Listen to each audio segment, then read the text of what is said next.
Hi, I'm Rebecca and welcome to my sewing room. Today I'm going to make new look pattern number 6284.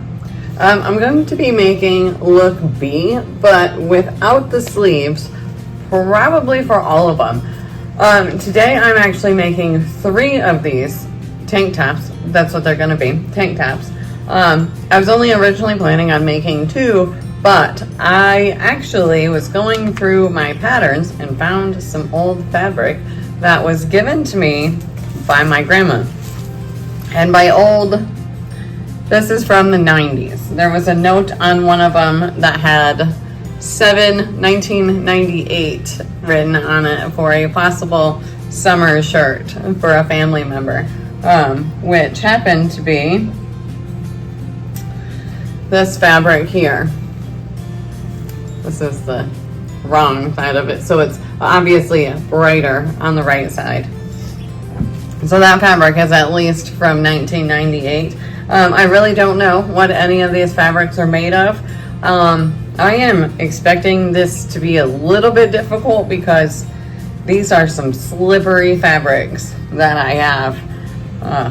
And I don't love slippery fabric. They are so hard to work with.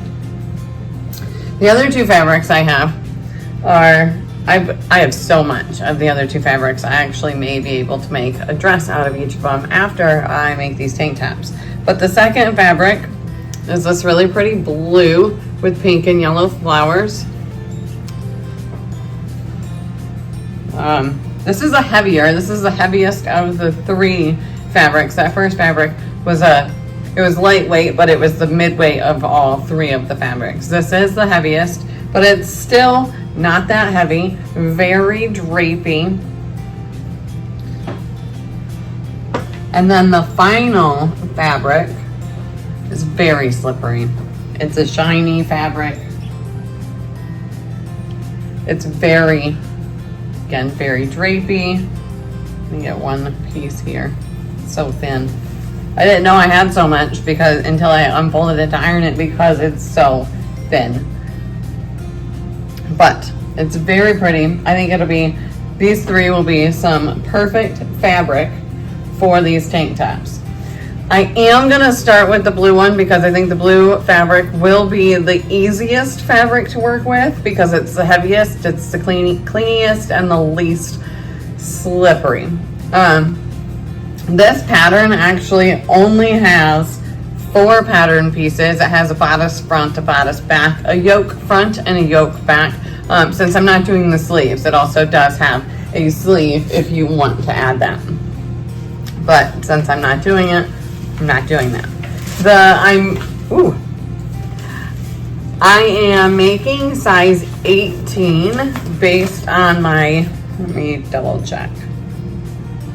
Based on my bust measurement, but it's actually a little bit smaller than my bust measurement, but that's because on the finished garment measurement, I have an extra 10.5 inches. So I'm not at all worried about the 1.5 or ½ inch, I can't remember which, that it is too small for me. It will fit just fine by the time I'm done. I also do know that just by using the pattern pieces and holding it up to where it's going to fit me. So that's what we're going with. So I already have my fabric ironed. It's all prepped, ready to go. So that my next step is to get the blue fabric laid out, pinned, and cut. And also I got a very, very lightweight interfacing because the front and back yoke actually are both interfaced.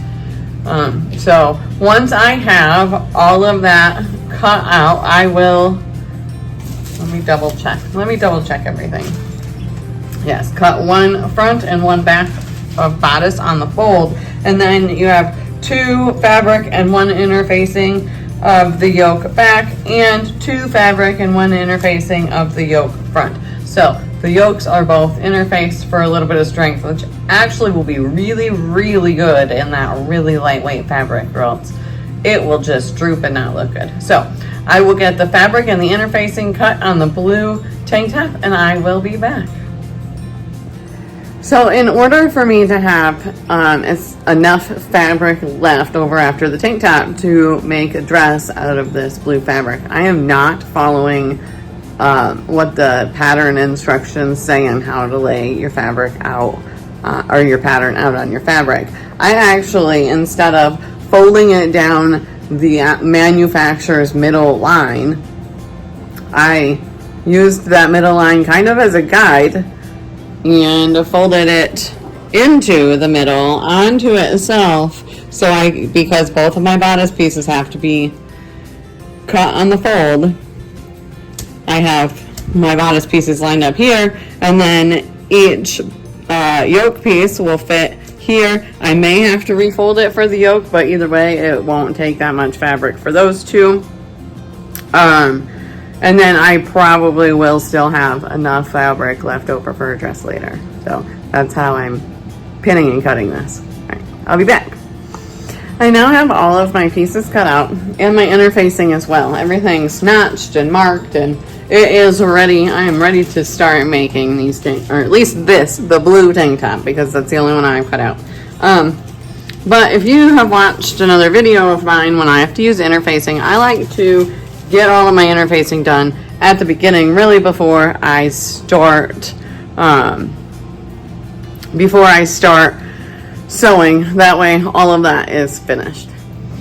I have to say, my grandma didn't only give me fabric and some patterns. She is the one that actually taught me how to sew over at least one of my summers from my summer breaks from school. However, it was just the basic sewing stuff, which is great when you're starting out. I really fell in love with sewing then. I wasn't really good at it. I still am not really good at it, but I'm getting much better. But it was just the basics. So I knew what she taught me. Some of the stuff that she taught me, I forgot. It is what it is. That's what happens, right?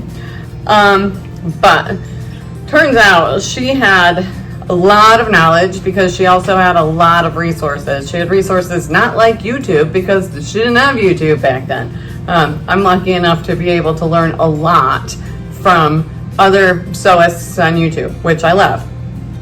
However, the other day I was going through some boxes of books that I have. I have so many boxes of books, and I just don't have enough space on my shelves yet. So eventually I'll get space on my shelves. But within these boxes, I found some books that my grandma had given me. Namely, sewing books, Better Homes and Gardens sewing book, the Singer sewing book. It's a big book. It's heavy. What else do I have? The Bishop Method of Clothing Construction and Singer Tailoring.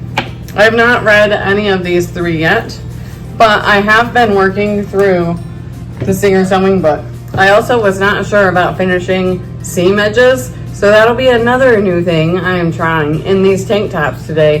And I'm willing to bet that my finished product, you won't be able to see it from the outside, but I will definitely be able to see it from the inside, and I'm hoping I'll be able to see a difference. So as I continue using information and techniques that I have recently learned, especially out of this, I will let you know, as long as I remember where I got it from, I will let you know if it came from one of these books. I'm still not finished with this book, so I'm still constantly learning. I cannot wait to get into a lot of it. There's some basic color theory stuff, decorations, trim tips.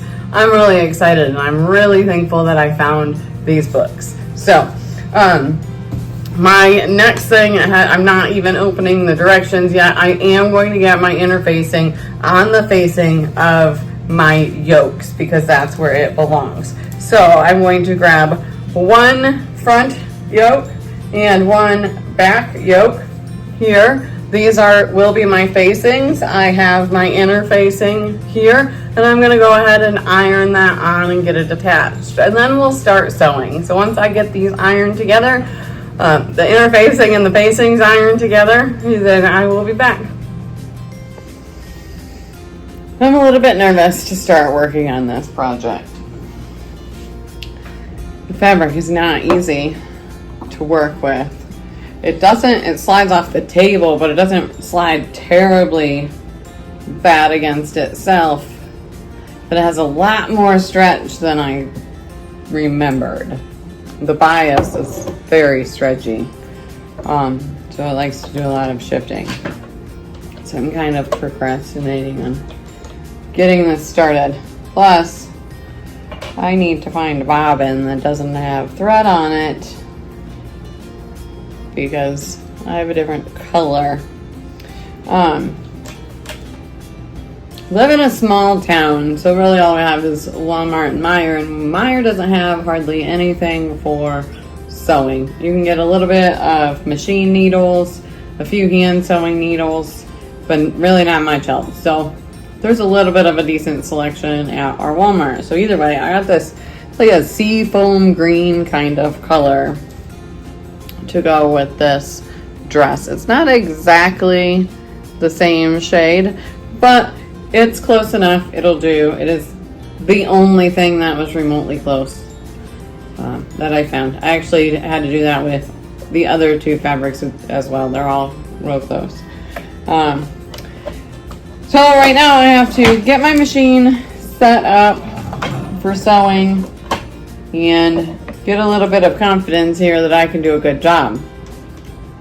I do know that I already read the directions a little bit. So once I get, don't do that. Once I get my machine set up, we're automatically going to start gathering the bodice front. And then it says to attach it to the front yoke or put the interfacing on the front yoke and then attach it to the front bodice and then gather the back bodice and put the interfacing on the back yoke and then put I'm not going to do all of that. I'm going to simplify it a bit, all of the gathering stitches on the front bodice and then on the back bodice. I already have my interfacing, so that works. And then I'll attach them also at the same time. I don't like going back and forth with all these different steps. So that is my plan right now. This does seem to be a pretty easy tank top. I realized that I messed up when I was at the store. I read the package correctly, but completely forgot that since I'm not doing sleeves on this shirt like this one calls for, I needed a bias tape. And I didn't get that because it's literally just slipped my mind. I was going to make my own bias tape with this fabric because I think that would be really pretty. But I've never done that. And this fabric is just so hard to work with. It likes to move, it likes to stretch, and I don't know that I could make that look good. So I think I'm going to do one of those double rolled hems again for the underarms. That's all I needed it for, is the underarms, because there's a facing on the yoke. Obviously there's a yoke facing. I cut two of those, so I'll only have to do it on the underarms of the tank top. So that's what I'm going to do. So I will be back and show you everything I'm doing once I get my bobbin wound and my machine threaded. So according to the directions, we have to reinforce the front little V here by stitching just a reinforcing stitch about 1 centimeter down for 1 inch, and then we will clip that seam allowance at the point, or at the center basically, and then we'll gather the upper edge of the bodice front between our notches. And I have my notches clipped. Where did it go? I know I clipped them.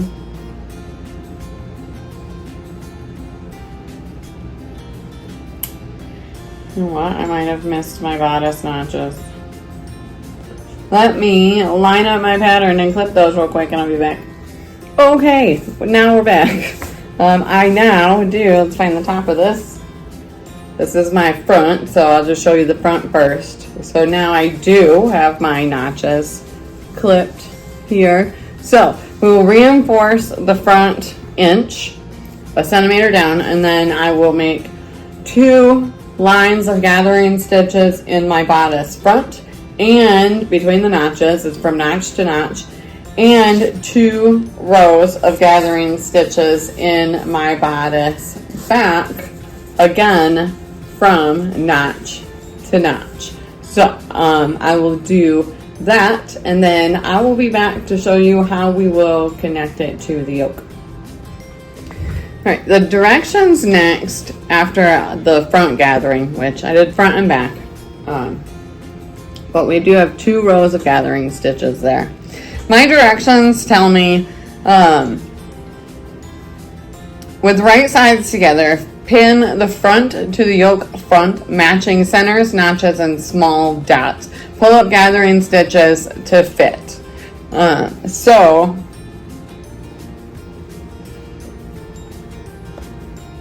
I have notches. They're kind of hard to see because I didn't go through the interfacing, but I do have notches on my yoke front, and that is the notches that I will be meeting up these gathering stitches notches to. And there are some small dots on here and also on the bodice. It's really hard to see that because I think the light, but if I take it away you can't see anything. So trust me, there's a tiny little pink dot on all of my corners on my bodice front and back. So I will go ahead and pin these. I will start matching the center. I have a notch marked out there for the center, and I also have a line on my yoke front that shows me the center. So I'll start there and pin. Goodness, if I can get it in here. It doesn't. This fabric wants to move on me so much. Let me go ahead and bend you down so you can see. This fabric wants to move so much on me. And slide right off the table. Goodness. All right, so then here's a notch, and let me get these threads out of the way. There's a notch here and there's a notch here, so I'm going to match those.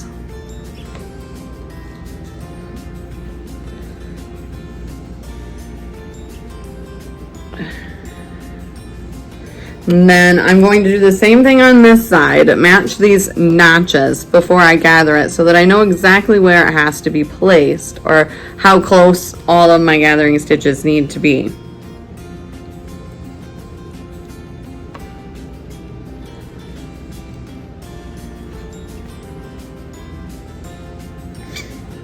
And then we want to match dots. Okay.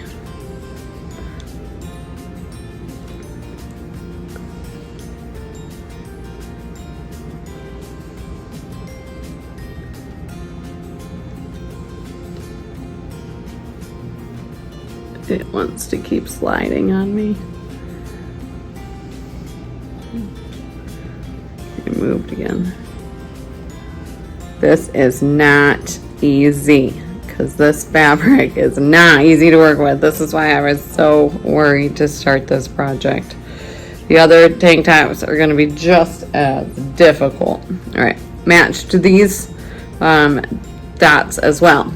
Now I want to grab, there's the other, my bobbin threads here, so I can gather up these stitches and make it so it's all the same size here.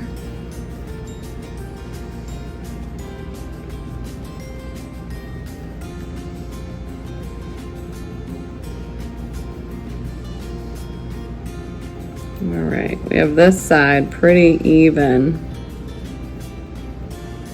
So I'm going to pin this in.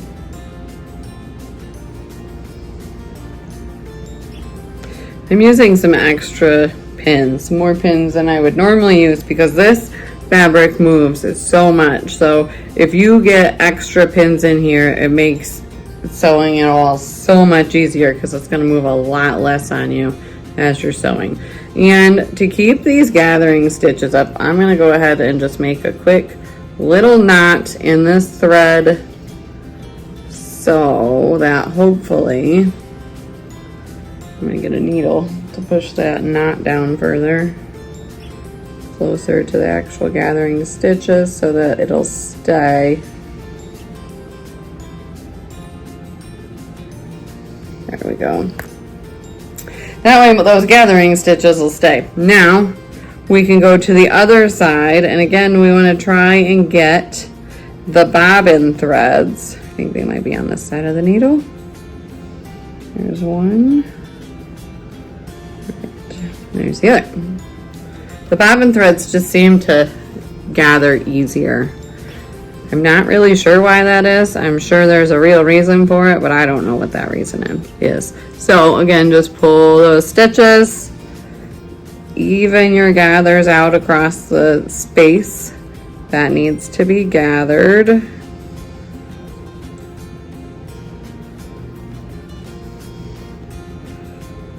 Okay. Almost there. Almost.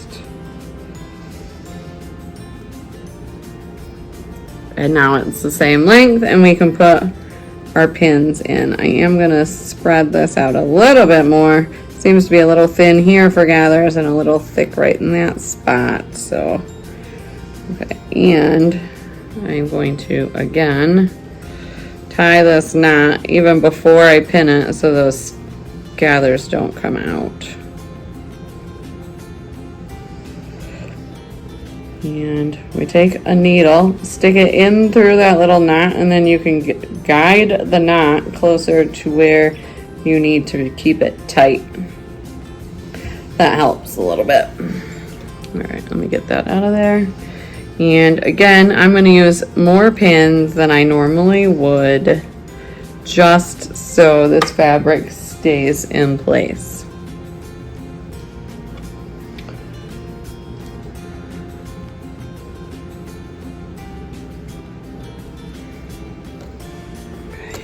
Now I'm going to go ahead and pin these sides because I wanted to get the gathering done, because I think that was the hardest part since this fabric moves so much with all of that fabric bunched up. It just moves a lot, so I wanted to get that done. But now I'm going to go ahead and put a bunch of needles, or sorry, a bunch of pins. There's a difference between needles and pins. A bunch of pins here in this. There's a little bit of ease there and I'm not sure why. I have it all lined up where it's supposed to go and I'm really don't know why it's like that. I probably ended up cutting out the bodice too big because of the way the fabric moves, but it's not a structured tank top, so it really will be okay. You won't notice. You really won't notice if it's like that because it's not structured. Alright, so I have the bodice and its yoke all pinned together and ready to be sewn on, but as we know, I already did the back bodice gathering, so I'm going to go ahead and pin the back together and then we will sew those. I'll sew both of those together and then I will be back with the next step once that's finished. Okay, I have both my back and my front all done up to this point. I did press both seams with all of that stuff pressed up towards the yoke because that's all if I could talk, that will all be then sewn into the facing, the bodice facing, which after sewing my shoulder seams together, the next step is to sew on the yoke facings. So I'm going to go ahead and pin these two together. Sew my shoulder seams, which is, you know, the easiest thing. Nobody really needs instruction on how to pin and sew some shoulder seams. But then I will be back to work on the yoke facing because according to the pictures, I haven't read the directions yet, but according to the pictures, it doesn't look terribly difficult, but it looks like something that I have never done before. And so I have to be really, really careful when it comes to that kind of thing. I'm trying something new because I am really good at completely screwing things up. At least I was before. I had quit sewing for quite a number of years when I was raising little kids and going to college, and I was just ridiculously busy. But I don't do that anymore. My little kids are now teenagers, no longer in college. I homeschool my children. So I picked sewing back up because my brain can actually function and learn some new things. And for whatever reason, this time I picked sewing up. It hasn't been as difficult. I haven't screwed as many things up this time as I did before. That could have something to do with the fact that I am now actively trying to learn different things and what everything means in my patterns. So that could be why I'm not screwing it up, or it doesn't look quite as bad when I do screw it up. But it's alright. Sewing's a learning process, and I absolutely love to learn. And when I mess something up, I know that I can go back the next time and do it better and hopefully not mess it up after that. Probably will, because how many people get everything perfect in 2 tries? Not that many, but that's okay.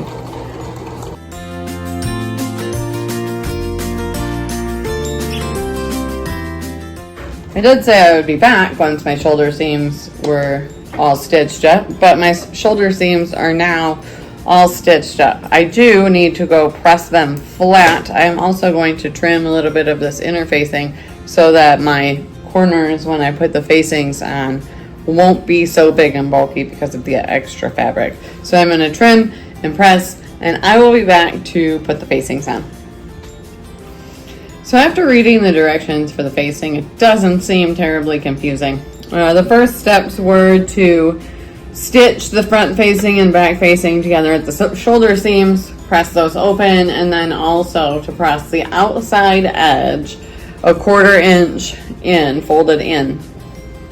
The next step is then to, with right sides together, pin the yoke to the tank top on this inside seam. Pin that. Let me see. Pin it. Stitch along the lines, the stitching lines on facing, and then along the seam line. So there's stitching lines a little bit further in on the facing, and then there's actual seam lines a little bit further out. And then we want to reinforce the center front and the inner corners, so we'll stitch again over the first stitching. We'll layer the seam, clipping the stitching at the center front and the corners, and then we'll understitch the facing before we turn it backside out and then iron it. So I guess let's go ahead and get started with that. I'm going to angle you down. You can kind of see what I'm doing.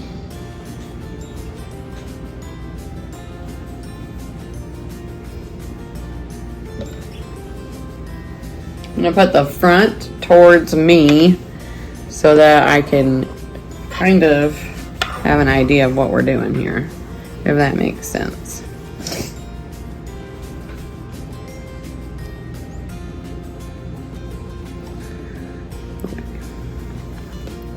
So we have it laid out like this. I'm going to pin it together,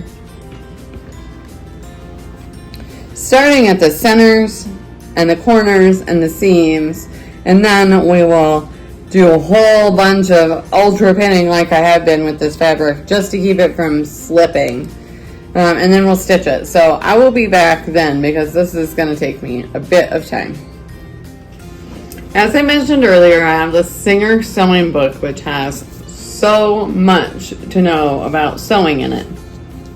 One thing that I've actually only done one time now, but if you watch a previous video of mine, I skipped you might notice that I skipped under stitching in, and I'm pretty sure it's my very first video, in the skirt that I made at the waistband, because why the heck would I understitch? You're not going to see it. What's it do? It doesn't seem like it does anything.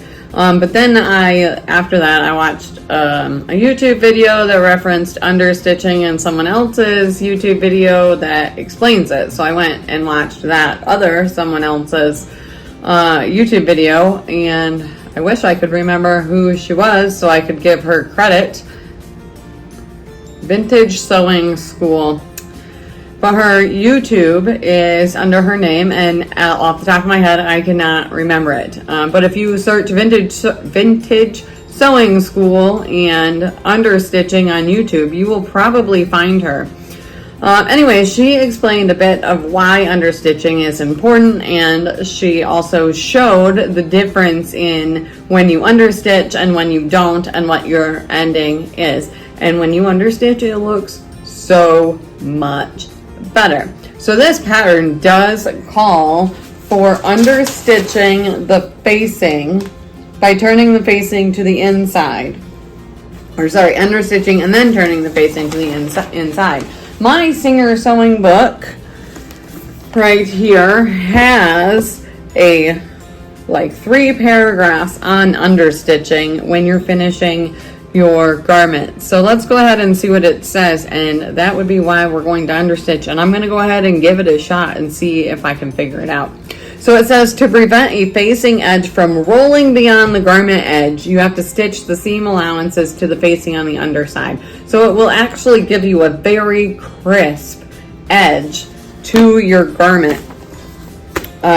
This neckline edge is what I need to understitch to my facing, so that this seam will be very crisp when I'm able to turn it back to wrong sides together and baste that. It'll be nice and crisp. So before doing this, you'll have completed a certain amount of garment construction. I obviously have. The facing is stitched in place and the seam is blended and pressed. I already did that. To understitch, we'll turn the facing and the seam allowances away from the garment and stitch from the right side. I would have stitched from the wrong side, so that's a good little tip to know. Stitch from the right side of the right side through the facing and seam allowances. So I'll actually stitch really close to that seam facing for this. Since the stitching is not on the right side of the garment, it will be it will be invisible in my finished work. So that's the next thing I'm going to do. I'm going to go ahead and give it a try and see how this understitching looks, and hopefully it'll be a nice crisp edge. It's supposed to be. So I'll do that, and then I will be back to show you my finished product. Okay, so that was successful. I got the understitching done. I turned it right, trimmed, the seam is trimmed. I turned it right side out, and this is what the inside of it looks like. That stitching right there is the understitching. Looks like it's going really good. I'm pretty proud of the way that this is working, especially with as hard as a fabric this is to work with. All right, so the next step I have to do is to slip stitch the pressed edges of my facing over my seams. So I'll do that. And after I hand stitch my facing, I have to stitch the front to the back at side seams. So I'll go ahead and do that before I come back. The last step will also be finishing my armholes. But I'm going to do the rolled hem most likely. Let me think about this actually. I'm going to do the rolled hem. So the way that my shoulder seams actually are, this is already pressed. I think I'm going to press the outside of it and sew these seams, and then I will hand sew the bottom edges of my yoke facing to the tank top, and then I'll finish with the side seams. So I'm going to go ahead and try that, and I will be back with the finished product for this one, and then I have 2 more to make the exact same way, so I'll get going with that. So the singer sewing book has really come in handy for all of the important things that you don't always learn as a beginner. I didn't really understand before about finishing my seams, so most of the time I would just sew it, and this would be the seam that you would have from the inside. It unravels really easy, especially obviously this fabric. You can see all of that's just coming off, and all of these edges are like that, at least for this fabric. There's cotton that I've used that frays like that. A lot of them fray like this, so you actually do need to finish the seams. There's so many ways that you can finish seams, but this book explains why you would finish your seams. Seam edges are finished to prevent them from raveling during use and washing and drying. It improves the appearance of the inside of your garment, and it also strengthens the seam itself. Your seam should be finished during the assembly process and before being crossed by another seam. I didn't finish all of my seams because so many of the ones that I've already done are already finished on their own. Like the seams are already inside the facings, there's understitched, so that helps reinforce that first seam, and then I'll be hand stitching the yoke bottom to the front. So for my side seams is what I'm finishing, or what I'm stitching right now. One of the ways that you can do it is basically to double stitch your seam, but I have a seam, and then I used a zigzag stitch on my straight seam, or my straight stitch, and then I used a zigzag stitch a little bit further out to finish it, and then I'll just go ahead and trim this, and then that stitching in there should hopefully stop the fray. I use the zigzag stitch because it is a flexible stitch. There's a little bit of give in that, so hopefully it won't end up ripping if it gets pulled. And I also did not stitch or press the seam open and then stitch the zigzag finish, because then you'd be able to see that zigzag on the outside, and I don't like that, so I actually just pressed or stitched them together, and then I'm going to cut the rest of that off from the edge of the zigzag. So that's the one side seam. I'm going to do the other side seam, and I will possibly be back with the finished product next. Who knows, maybe I'll find something else that I need to talk about from the book, something else I've learned. All right, so I'll be back. We are back. I finished the tank top last night. I hand stitched the front and back yoke to itself, and then I decided I had already gotten some lace for each of these fabrics, and I decided to add the lace to this one. I think it adds a nice little touch.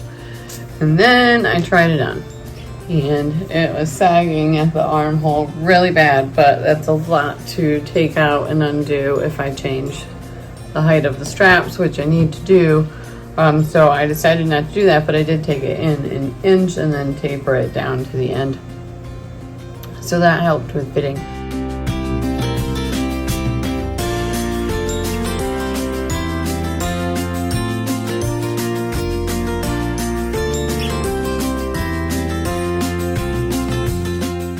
So I have altered the fitting of my pattern for my next tank top. I had to take my shoulders down an inch and 1 3/8 inches, and then I also just took the inch off of the top of the bodice and tapered that down to the original width because I do like that silhouette. It's nice, gives a little bit of a shape. For my next tank top though, I'm using, let me grab it. I'm using this fabric. I really like the weight of it and the feel of it. It's really soft, which means it's going to be hard to sew with. I'm also going to change the style of the neckline a little bit. I don't love how thick my straps are and how thick this is, so I'm going to take this down to about half of its size, front and back, and we're going to see how that looks. I also have a lace, I think it's a lace, to go with this fabric, but I will decide if I'm going to add that once I get it finished. So I'm going to go ahead and cut that out and make it, and I will be back once I'm finished with it. So this time I have decided that I'm going to go ahead and begin finishing the edges like right off the bat. First thing I do, I just got it all cut out and the interfacing on the yoke, but I'm going to zigzag all of my edges for all of my pieces starting out, and then I may even do some fringe seams. I haven't quite decided yet, so that's what I'm going to start doing right now. So as you can see, my fabric on this is fraying like crazy, and I'm really trying to practice finishing my seams. So for my side seams, because my yoke seams are all going to be inside and the last ones I have to do are hand stitched, my side seams, I'm going to try a French seam. So you actually put your fabric wrong sides together, you stitch it, and then you turn it back inside out after you trim that allowance, that seam allowance, and you re-stitch it again. So you do like a 1/4 inch seam, trim it, and then do another 1/4 inch seam on the inside, or on the inside. So I'll go ahead and do that and show you when I'm done. Hi, this is another day. It took me a lot longer for this tank top than I expected it to, and than the last one did. But I did choose to add the lace that I got for this fabric onto it.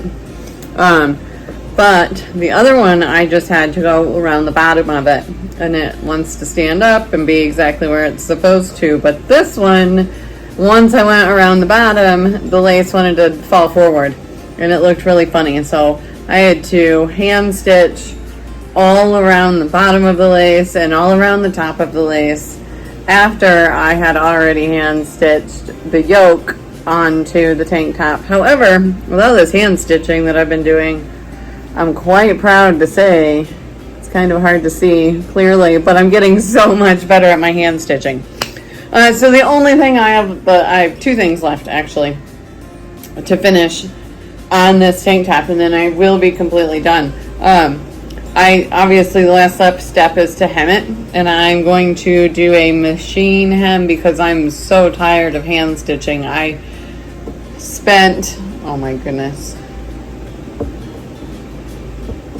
7 hours this morning just hand stitching the yoke and the lace, with only breaks to go to the bathroom, take my dogs outside, and refill my coffee. So I'm so done with hand stitching right now. So I decided, instead of doing a rolled hem on this, because it's really hard to do a really tiny rolled hem, and this fabric just wants to fray so easy, that I decided to just do some random facings for my armholes, and I'm going to do the French seams for that, just like I did the side seams. However, I realized I should probably show you how to do a French seam if I'm talking about it. I only explained it. So I'm going to go ahead and show you right now how we do a French seam. So you will actually pin your facings with the right sides, let me see, wrong sides together first. So I'm at the inside of my tank top, and I'm going to pin the wrong sides together And then we're going to stitch that. So let me pin it and then I will be back to show it to you. So now I have both of my armhole facings on there. So let me move you over and get you situated so you can see this. The first thing we are going to do, which is, I know, quite odd because it's wrong side. Yes, that is correct. Because it's wrong side to wrong side and we're stitching like that. It is so weird when you do stitch like that. However, it will work out. I promise you.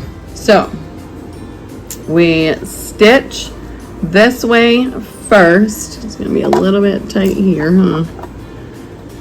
And make sure your seam allowance is like 1/4 of an inch. You don't want it bigger than that. Get my whole arm sleeve in here, armhole. You don't want it bigger than 1/4 of an inch because we will be sewing the seam again.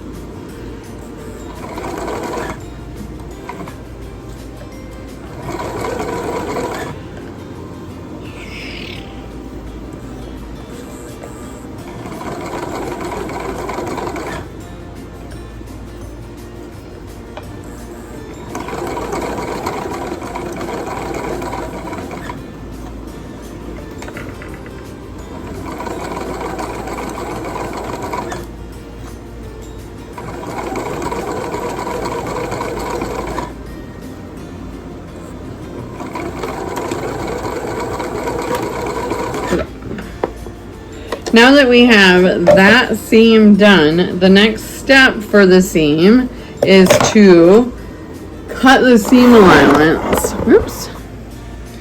Cut the seam allowance that we have here. Let me get my strings cut first. It's a little hard to do with that band-aid on my finger. I don't have much feeling there. Okay, so now we're going to cut the seam allowance. Nice and close to the stitching, but don't cut your stitching, obviously. That wouldn't be good. You don't want to do that. And I've done it before where I've either cut through my stitching or I cut through the outside of my garment and made a hole. In fact, you can see that in my first video that I posted, my skirt. There is a hole by the waistband, but thank goodness you can't really see it unless you know where to look and you're up close. So I just left it and hopefully it won't fray. But let's hope I don't do the same thing for this. So.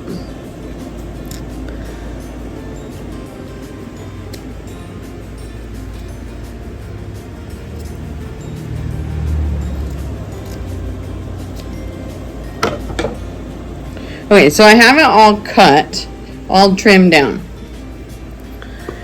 I myself am going to finish this other armhole and get it to this point. And then my next step is to press it out this way so then I can sew it again and end up making a seam like that. But once I get this other one sewed, trimmed, and pressed, I will be back to show you the next step. So this is what it looks like right now. However, I did put this one on wrong. Or sorry, no I didn't. I put this one here on wrong because it shouldn't be right side and right side. We should have the right side here, but a wrong side that we see on this facing. But it's okay. I'm really not worried about it, and I noticed it after I'd already trimmed the seam allowance, so I kind of couldn't go back and fix it without changing the size. So we're just going to deal with it. So the next step for this then is to sew this seam kind of like your top stitching, because you want to go right next to, as close to that seam or that stitch as you can that you had already put in there, if that makes sense the way I'm saying it.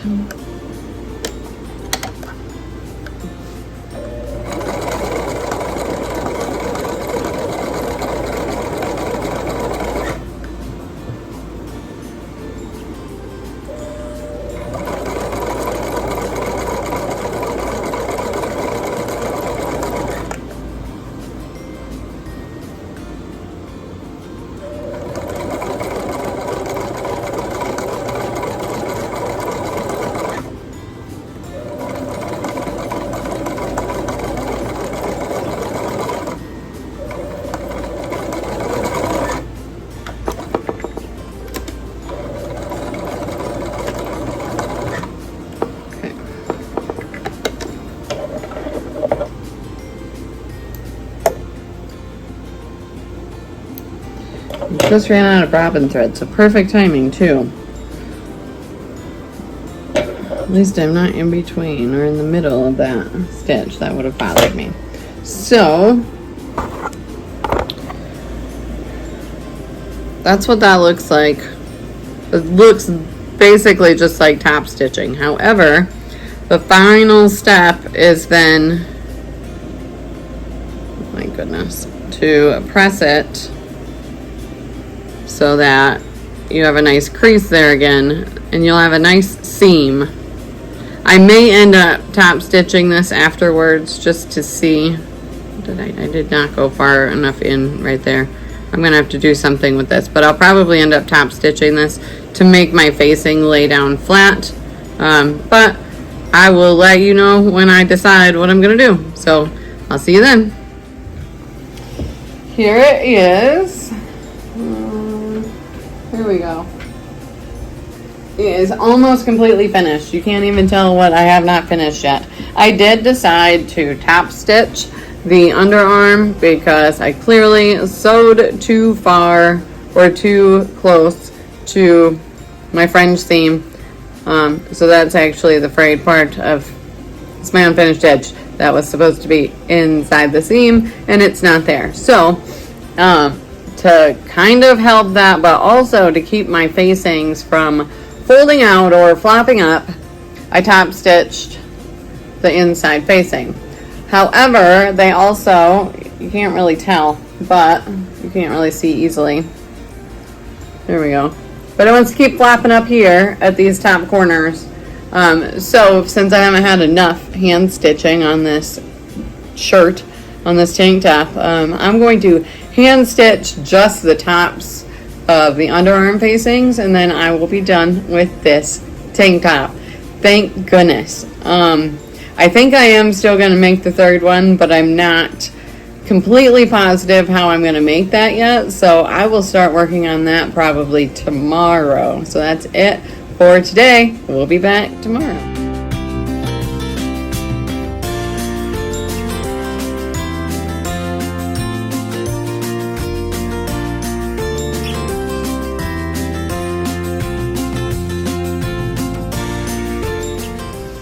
All right, we're back for what is hopefully the final day of making these tank tops because I'm kind of tired of making the same thing over and over again.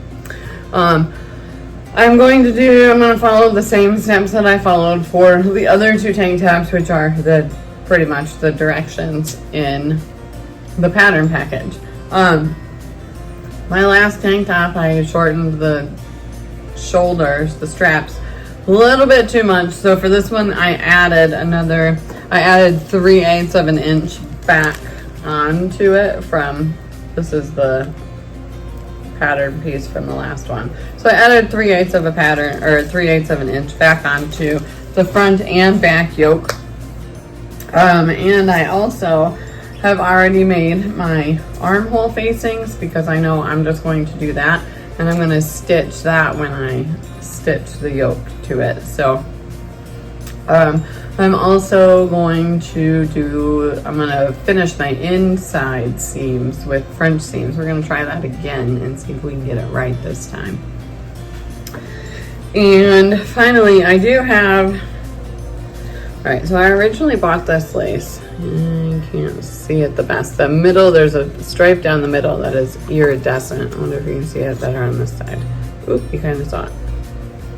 Right there, iridescent. This was the original ribbon that I bought for this shirt. I thought it would look really good. Plus, it's the lightest thing that they had, and this is a really lightweight fabric, so I didn't want to weigh it down. However, I went to JoAnn's yesterday, and I found this lace, this white lace here, that I think looks better than the ribbon, so that's what I will be putting on this one.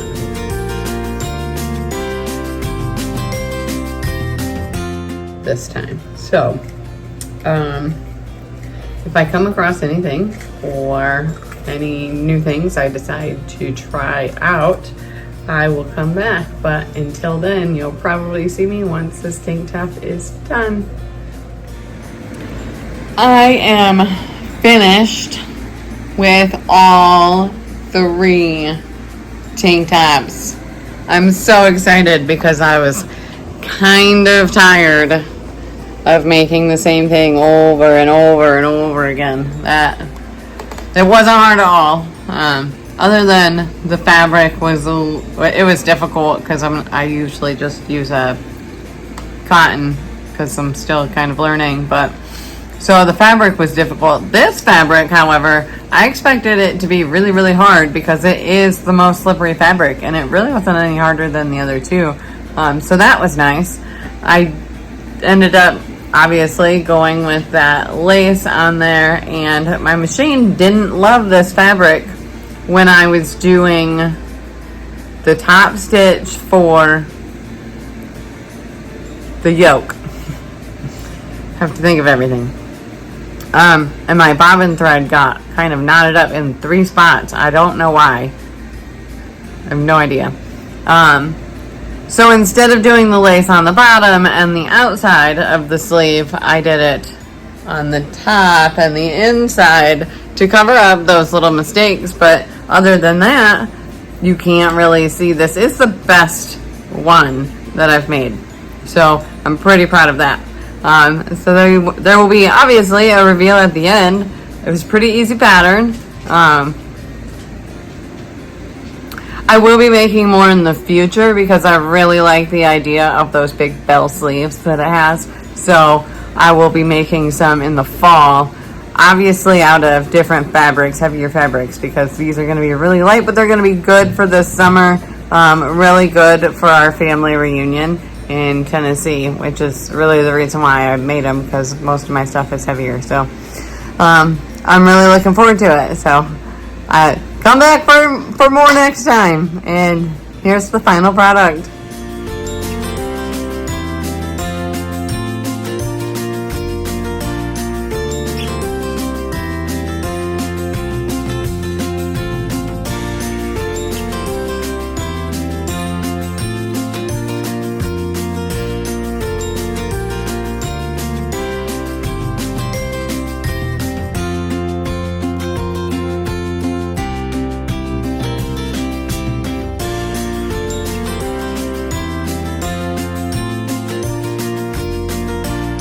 Overall, I'm very, very happy with the 3 tank tops that I made.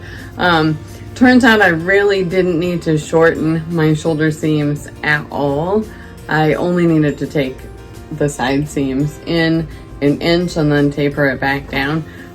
So I'll know that for next time when I do remake this with the long sleeves, maybe even short sleeves for fall, or for early fall.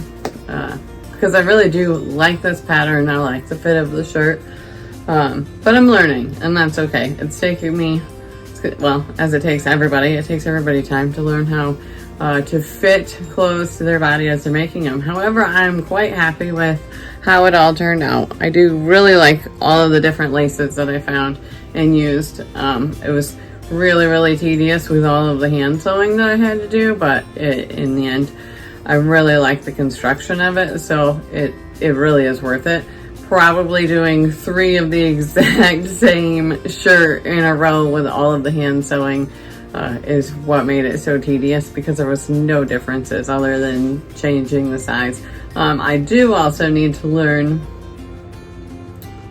fitting and when to fit and how to fit stuff as I'm working. I seem to be really good about fitting things to other people when they're around and I'm making them for them, but I forget that I need to actually fit stuff to myself. I can't just make it because just like everybody else, I don't fit the pattern. So that's okay. It's a learning process and I'll get there. But I think this blue one is my favorite because it fits the best. The other 2 armholes are a little bit tight, but even this is still, like, there's gaping here, and I don't love that, so probably need to taper my shoulders a little bit more to fix that instead of actually taking measurements off the top of the shoulders. So that's okay. It's a learning thing. So thanks for coming and watching, and please come back next time.